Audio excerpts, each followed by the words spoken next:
Ideas for games can spawn from any stimuli. It could come from a pet cat, an awkward conversation with the devil's advocate, or even rides in a theme park. Nowadays, movies are never good unless they can translate well into some sort of roller coaster that involves reaching Mach 4 with enough time to snap a good picture of your tonsils reverberating at the back of your throat. If you can't guess where I'm going with this, I don't blame you. The original text for the games isn't necessarily from the norm, that is, books, TV, film, and sport. The particular game I'm looking at had its humble beginnings as a ride in Disneyland. From that humble ride, someone thought it a good idea to spend a bit of money and turn it into a trilogy of movies. The aforementioned game is part 3 of this trio of films. Pirates of the Caribbean at World's End is the game of the moment, and the particular platform for said game is the Nintendo Wii. It's often never a good idea to buy a game that's on sale. In fact, it's never a good idea to buy a game that's on sale which is watered down translation of a 3-hour movie and sitting in a bargain bin, although I said sod off to this advice and bought At World's End simply because of the idea of trying my hand at fencing, or at least Wii swordplay. In this game, you play 3 of the Pirates of the Caribbean's most established characters: Will Turner, Elizabeth Swann, and Jack Sparrow. They tack on extra moves as Jack can do, which involves him stumbling out of situations drunkenly while you participate in a tango of QuickTime events.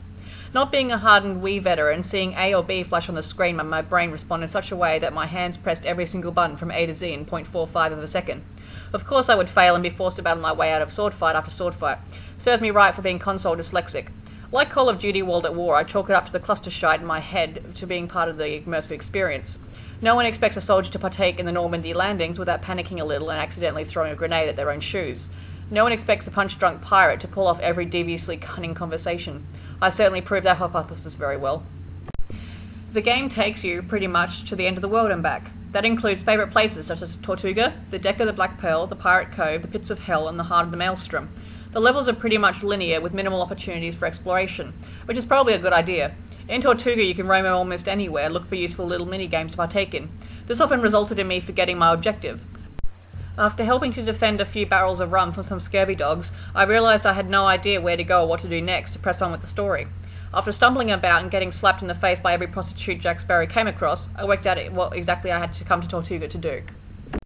There are a handful of little nitpicks about the game that bother me. The first is the fact that the characters have been watered down to be kid-friendly. Who wants vicious, murderous, bloodthirsty pirates to be good role models for kids in the first place?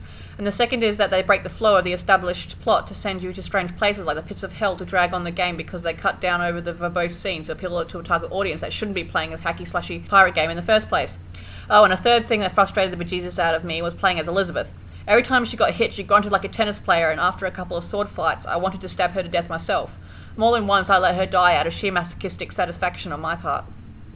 At times, the game revels in the whole creating a cluster shite in my brain. Fights are meant to be hectic, so I can deal with it without complaints.